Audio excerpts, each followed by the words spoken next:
Are reported to have been killed in today's clashes between the two former Soviet neighbours who pounded each other with rockets and artillery.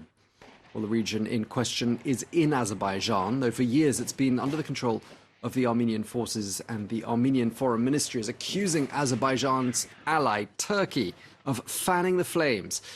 Meanwhile, the EU, Russia and the US are all calling for an immediate end to the hostilities, and UN diplomats say that an emergency meeting of the UN Security Council will take place on Tuesday. France 24's Valerie de Camp has the latest for us.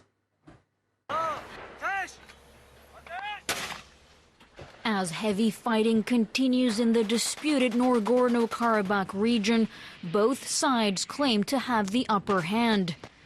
A video released by the army of the breakaway region shows the remains of tanks and what they say are the bodies of Azerbaijani soldiers, proof that Azeri forces have suffered considerable losses. Armenia's defense ministry adding that its army has won back positions that had been taken by Azerbaijan.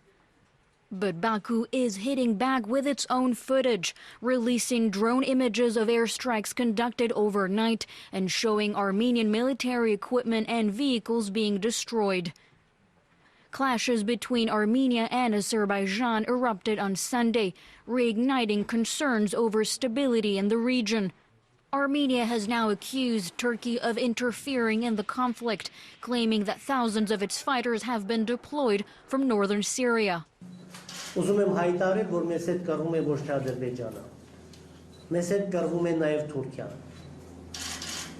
Օգտագործում են թուրքական բանակի արկայության, ավելի ձեռքի տակ եղած հիմնական ժամանակակից զենքերն ու զինամթերքները, անօթաչու եւ ինքնաթիռներ։ Azerbaijan has described the allegations as mere rumors and a provocation. The two former Soviet republics have clashed periodically since the 1990s, when ethnic Armenians seized the Nagorno-Karabakh region, a conflict that claimed 30,000 lives. Well, let's get more analysis now. Our international affairs editor Philip Turl joins me in the studio. Hi there, Philip. There's been conflict in this region of Nagorno-Karabakh for decades, more than 30 years now. Why has there never been peace? Well, this region of Nagorno-Karabakh, which is mostly populated with Armenians, is situated in Azerbaijan, just next to Armenia. And Armenia has controlled this area for a while, and the authorities in Azerbaijan would like to take it back, and they're very annoyed that Armenia is controlling areas not only in Azerbaijan, but between 14 and 16% of the whole of the territory within Azerbaijan is being occupied by Armenian forces. And in particular, what Armenia wants to do is to guarantee a corridor between Armenia on one side and Nagorno-Karabakh on the other, which is situated in Azerbaijan.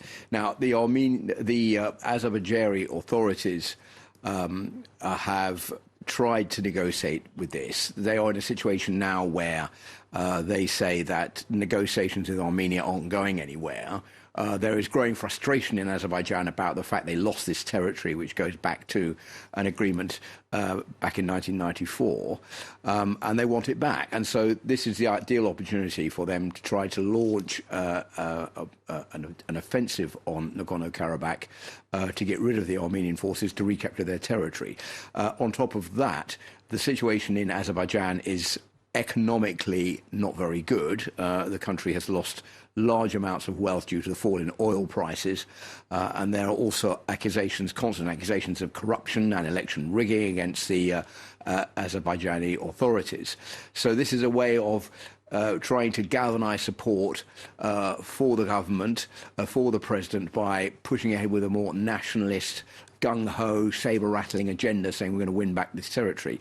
And they're accusing Armenia, which, as you may remember, have been through a revolution back in 2018, of a new government in place, of being more nationalistic as well, and is sending the president into Nagorno-Karabakh on several occasions, trying to build up the military there with a view to a clash with Azerbaijan. So there is a conflicting view from both countries, and the victim in the middle are the people of Nagorno-Karabakh. And for the moment, it doesn't look as though there's going to be any easy way out of that. And that is why you've seen the United Nations and the United States and the European Union all condemning this action today, and this call for a UN Security Council meeting to try to avoid what could actually degenerate into a much larger conflict in the region. Yeah, I mean, a possible proxy war.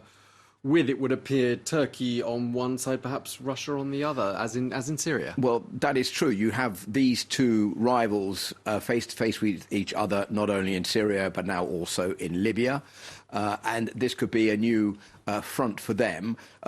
Turkey has said that it is going to support Azerbaijan. It has sent, believed to have sent, reported to have sent numbers of mercenaries into the country to support the authorities in Azerbaijan. And this has seriously annoyed Russia. But Russia would like to negotiate with both sides. Russia is part of what is called the Minsk Group, which was created back in 2006 with a view to try to find a way out of the conflict in Nagorno-Karabakh, bringing together the United States, Russia and France. And Russia is the key player in the region, so it's having more and more pressure put on its shoulders. I'm not sure how keen Vladimir Putin is to get involved in yet another conflict in that region, but Russia is certainly going to be one of the key players, along with Turkey, in trying to find a solution to this conflict. OK, well, thank you very much indeed for that. Philip Tell from our International Affairs Desk. Thank you.